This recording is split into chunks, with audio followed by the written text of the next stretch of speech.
You were right. I was wrong.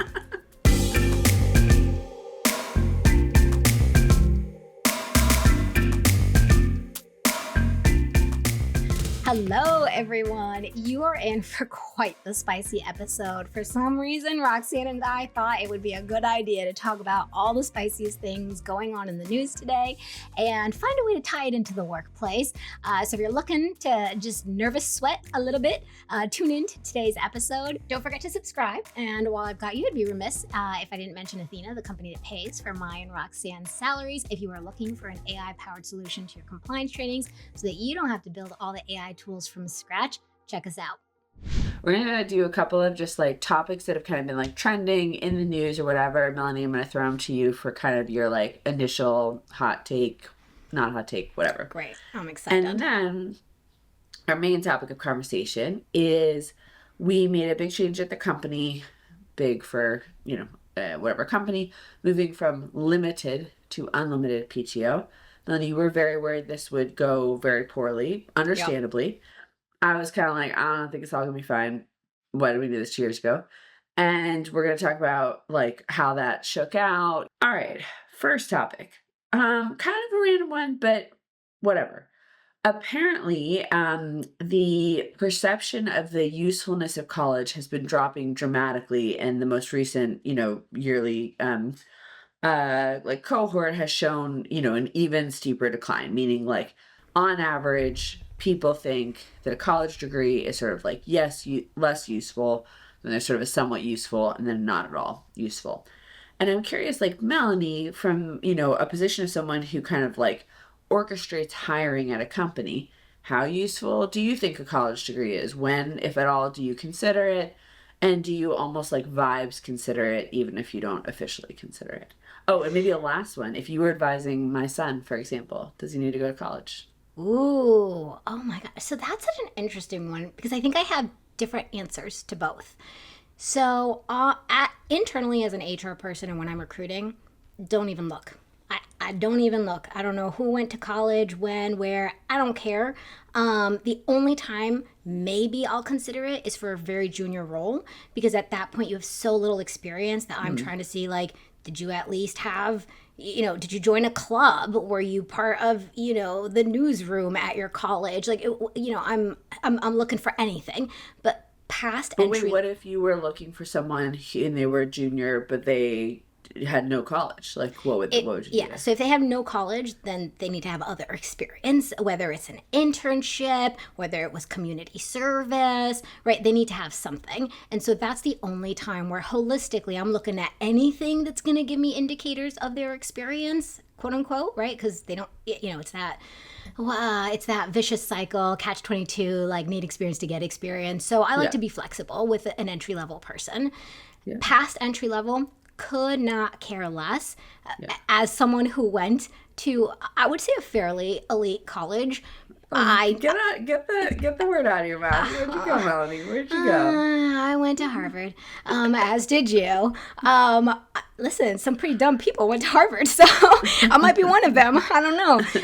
And so but they were very rich. That was my experience. They were very rich, and so like for me, college is not the indicator of like how good you're going to be on the job. At that point, it's your experience.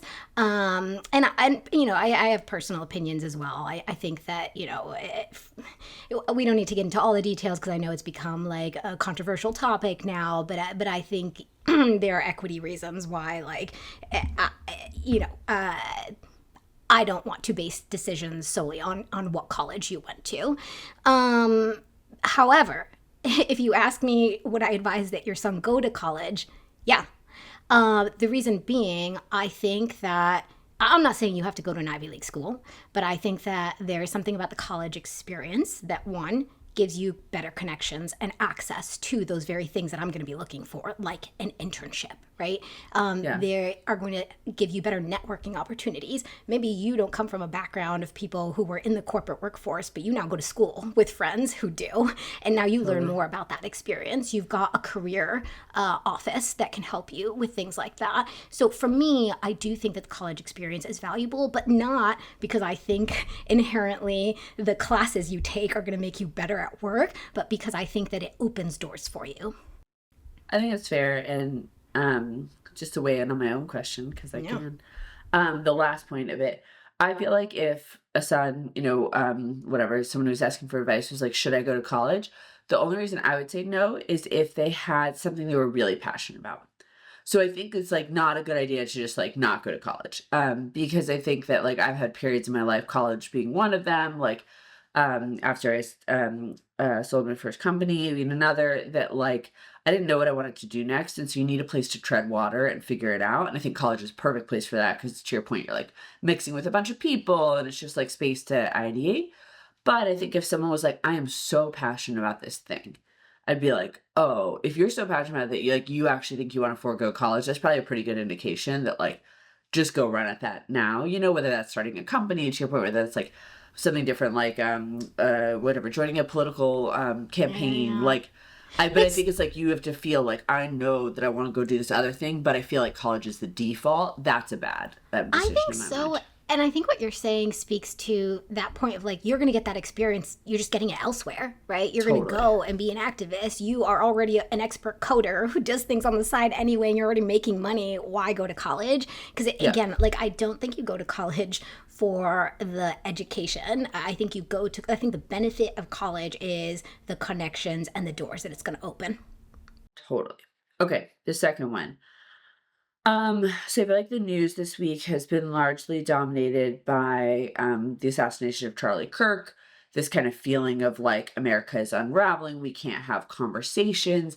And I think there is a workforce component of it, which is like this shows up even in places where you're sort of like, man, I just like didn't expect that like Monday's all hands would suddenly, whatever, reveal that like Joe and Jim just like got into a screaming match because of a topic that feels like 10 years ago wouldn't have been in the workplace. I'm curious if you think that there are things that companies should be doing to improve civility and like how we talk to each other. Or even if it's not a conversation, it's like, do you think there's anything, do businesses have any role to play in like improving how we can just like have conversations with people with whom we have disagreements? It's kind of funny because it's like you and I have a disagreement. I think bison's delicious, and but it's like, and then we can still like go and like have a, Yeah. but like it just feels like something around this is broken down. Okay, I don't know if I will stand by this even 2 weeks from now, but my knee jerk reaction is no. And here's why.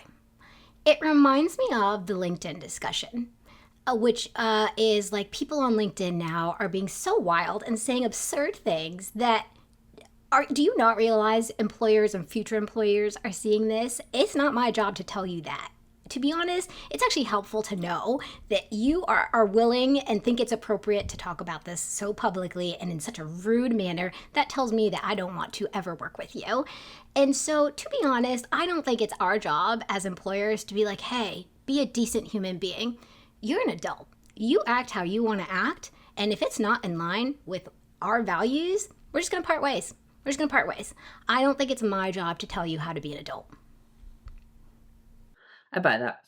Okay, there was a study trending about the 996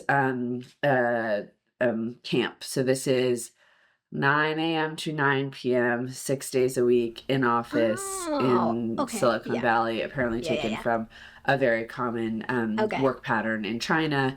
Oh, yes, And, I remember this. That went big for a while. Lots of people were talking about it. Okay. and I guess there was some study that's like, this is the whatever, common in tech companies and Sure. whatever. Which feels, not that different from just like the RTO office, but whatever, but like a more extreme, version of it. Melanie, are we gonna do a 996? That's a joke question. And then like thoughts in general. Like if you saw a company that was like, this is our thing, we're a 996 company, what's Oh, going through your head? they're going to require it of their employees. Yeah, that's kind of the idea. Is that Yeah. if it's not de facto required, it is sort of like required in that we have such high standards and such ambition and such blah, blah, blah, that like this is the culture of company A. I don't know. I think it goes back to and listen, I caveat this with no disrespect to anybody, do what you want. But personally, it reminds me of the whole RTO discussion where it's like, I don't know how else to control my employees and measure their performance. So I'm going to measure it by seeing how long their butt is in their seat.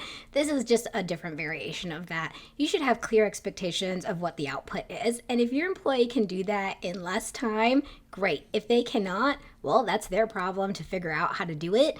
As long as you believe fundamentally that it is an achievable goal at the market that you're paying and that you could replace them with somebody who could equally do that at a reasonably, I don't see why you care what hours they work for how many days. So I think it's silly. I think, listen, maybe you will attract the Elon Musk people of the world who, for the record, I think I was one of those straight out of college. I was one of those people who liked to brag about how busy I was because that's how I measured, my work ethic and productivity. But I think for the most part, it's you're focusing on the wrong things. I don't think it's sound strategy. I don't know. What's your take, Miss CEO? I have like a slightly different view, but not radically, which is like in some ways, like if I'm being totally honest, I'm like a little bit jealous. Like the idea that you can give that much, to like something you're passionate about. I'm like, I got kids, like I'm older, I get sleepy. Like, like I don't have Yeah. that in me. I had it in my, like to your point, in my 20s, like I did. And like that was kind of, I mean, the army had not a 996, but like, when you're Yeah. deployed and stuff, like it is, Sure. it's an all consuming, Yeah. job. And I think there is something like really special about jobs like that. They can be, did you watch The Pit? Did you watch Yes. The, Yes. yeah. Yeah. I watched It's it. like, I feel like the ER, I've never worked in an ER, but like, it feels like it's got that kind of vibe. And what you get is this camaraderie, this energy, right? Because it's Yes. just like, you're physically there, you're there all the time. So like your life happens at work. And I think there's just like, some like pretty cool things that can result from cultures like that. And I Yeah. am like, no, Yeah. like I'm not interested in it. Like I find that, if I'm able to go like work out in the morning and then I am walking back, that's when I'll like have an idea, so both for like sort of call it like constraints, like I have children, that's just not feasible. And like, it's not, I think, how I contribute like best now. Like, Although, no. what's funny is when I was hearing you say the first part of that, I will say I also got a moment of like, oh yeah, that does sound exciting. And I actually wonder if you and I are being a little bit hypocritical here because I do think you are thinking about work all the time. 100%. 100%. Yeah. I'm not thinking about work as much as you, but I would say that I'm definitely thinking about work more than 9 to 5. Definitely, Yes. right? Like, I'll get an idea at 10 p.m. and then I can't fall asleep because I'm so excited about the idea. And I love loving work. Like, I actually could never be one of those people who was It a was 9 to just 5. like checking in, checking out. Yeah. I had that at one point towards the end of my last job, and it was the most miserable I'd ever been. Yep. I love loving work, and I know some people are like, that's not healthy. You need to have passions outside of work. And don't get me wrong, I do. I'm a fan fiction nerd, but I love loving work. I love thinking Yeah. about work when I'm eating, when I'm hiking, when I'm with my dog, because who wants to work on something that they hate so much that they can't wait till 5 p.m. to clock out? So I will say there is something to be said about doing a job that you like so much that you willingly, maybe even like involuntarily, do Or more. noodling on it when you're in Holland eating a pancake, because you're just Yes, like an idea comes to you. exactly. But I think the distinction is it's optional, it's not mandatory. So you messaged me about this, but I'm gonna turn it around on Oh you. no, I You don't even you remember. you messaged me about this new, and maybe we'll edit this out. I don't know. We'll find out, future us. You messaged me about the fact that SHRM has an interesting speaker that they've decided to invite, and you could turn around on me after you answer. But like, tell us a little bit more about what you sent me, why you sent me, and what your thoughts are. I saw this and I thought it was like a joke post at first, just because it did seem like kind of like a troll. So Uh-huh. SHRM, an organization that I'm in no way close to, just because your HR pay some attention. Like, it's the Society of Human Resource Professionals. I don't know, whatever. And it seems like it's been kind of like getting some fire for, I mean, as long as I've been running this company, for like not being with the Times or whatever. But they're having Robbie Starbuck as a guest speaker, the keynote speaker of their inclusion conference. And like, this is not the world that I spend, like, I would say, like, the majority of my time in. However, what I understand is he is kind of like a professional provocateur. And so he will do things like put John Deere on blast because they have, inclusion as part of their values, and will kind of galvanize a boycott until John Deere says, actually, just kidding, we don't really have these values, and like, Control Alt Delete DEI from your website, and then I'll like move on to the next one. And I think that if it was like, if I was in charge of SHRM, would I have done this? No. Because I think that, like, kind of going back to the civility point, I think there's actually huge value in saying, like, we need to have a space to have critiques of something that, like, candidly has been held kind of sacrosanct for a long time. And if, like, 4 years ago you had walked into a DEI conference and said, like, I got some concerns, like, you could have been marginalized. So I think it's, like, actually pretty important to have, like, a bit of a reckoning of, like, hey, these spaces have not been actually super inclusive to critiques of DEI.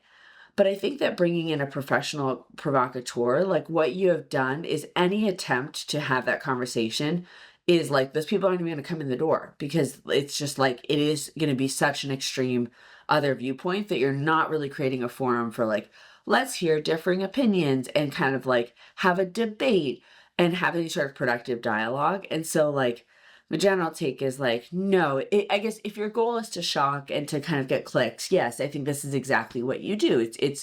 There's a value to it. But if your goal really is to move the profession forward, I don't think this is how I would do it. I would have Melanie come, and I would have Melanie give a talk about, like, where, with the spicy title on, like, where I think DEI has gone wrong or something. But, like, if you don't have buy-in that the speaker has any sort of, like, validity, no one's going to tune into, the conversation. My really strong take, SHRM, don't come for me, I'm open to being proven wrong, is I wouldn't worry about SHRM coming for you. I'd worry about Robbie Starbuck coming for you. That's true. Everybody, don't come for me, please. I don't have thick enough skin. I think that, like, people lean into, or organizations lean into super polarizing things when they don't have anything of greater substance to contribute. Yeah, like, it's a little bit of a flailing move. There's no nuance. Did you want to dig into the unlimited PTO discussion? Let's just do, like, your highest level learning. So, like, I can set the stage for, as I understand kind of what happened, which is we were on limited PTO. Yeah. You had a really good argument for why that kind of encouraged/forced people to take vacation, which can be a real issue in tech companies, etc. I had increasingly, for a while, I was like, I don't know, PTO is irrelevant because, kind of to your point, I like work all the time and I don't really get it. But I had increasingly, for sort of almost like, call it like boring business reasons, become bought into the fact that we should switch. And also, I had started to believe that our total amount of PTO was, like, not feasible, meaning, like, we do have really ambitious goals. We're a company that's, like, running at, like, kind of completely changing things to be AI first. And the idea that on top of, like, a bunch of other benefits, we have half days, holidays, whatever, it's just like, I don't even think this is, like, feasible. And so it feels like I'm being hypocritical, being like, take your PTO, but then I'm like, get your goals done. And so I was like, I think we just have an honest conversation, and it's actually not going to be that big of a deal, which is generally my thought. And then I am proven wrong by that. And I think you were a little nervous, which is understandable because you're also the person that people will come to you and be like, ah. Yeah. What was your experience, and what is your takeaway for, like, next time? Should we spend fewer cycles worrying that employees are going to revolt, and should we just trust that, like, if we lay out the argument, you're going to buy it or not, but, like, at least they'll appreciate the honesty? Yeah. Okay. So my very abbreviated high-level takeaway is you were right. I was wrong. Truly. This is just a setup to hear that. Thank you so much. You're welcome. You're welcome. The headphones are and working. I've never been happier. And my takeaways, one of which I don't think you're expecting maybe, is I actually think that part of why this conversation went so well is that we both approached with humility and were open to the fact that the other one could be right. And so when you were proven right, I was not like embarrassed or grumbly. I was like, thank God. And I was like, I think I even said it in we have a leadership doc where we all talk openly about ongoing things so that everybody can see it transparently. And I was like, Roxanne, you were right. I was wrong. And I've never been more thrilled. And it was very easy to do that. I didn't feel any sense of embarrassment around it. And I think that speaks to what I believe is a really effective way that we handled it. We both spoke our mind. We both understood that either one could be right or wrong, and therefore we approached it in a way that would minimize the risk if there was fallout either way. And so I actually really like how we handled it. The only thing potentially I would have changed is to get more of a pulse check from the VPs before, so the department heads before, so that I could have an earlier sense and maybe have been less nervous going into it. I still like that we had all these things in place, that we we over communicated just in case. We set up office hours, we put out an FAQ. I still would have wanted to do that, but I would have done it with a lower level of anxiety had I gotten a pulse check from each of the VPs, because the VPs in the end didn't seem too nervous about it either, and I tend to trust them to have a good sense of their teams. And then the other thing I think is that I think I over-indexed on past experience without taking into account what was different about us. And so what I'll say is this. My last company, we had never had limited PTO. We had just always been on unlimited PTO, and it led to certain issues that I was concerned about. But what feels different here is that we had limited PTO, and people were able to see how they leveraged PTO when they did have limited PTO. And so now I think switching to unlimited PTO, if they don't leverage more PTO, we're going to have historical data that can show like this is no different than what you were doing before. So like switching the plan isn't going to change things for you. You have autonomy. Take as much or as little PTO as you want. So anyway, all that to say, I think we handled it the way we should have. I think that I could have reduced my own anxiety by approaching it slightly differently, but I'm very proud of us and the way that we handled that conversation, because I truly had I had no regrets and I didn't feel dumb. I didn't feel dumb or embarrassed to acknowledge that I was wrong at the end. Melanie, we covered a lot of grounds. We covered just like most uncivil parts of the news and like just scary wild times, as well as some things that maybe are like a little closer to kind of what we do. But I've really enjoyed these spicy takes that I might disagree with even 2 weeks from now. Me too, and it's the one-on-one we didn't get to have these last 2 weeks. So great. Good catching up. Good talk. I've been waiting my whole life to say this. If you like this episode, please like, subscribe, and follow us on LinkedIn, because that's the only social media platform where we hang out.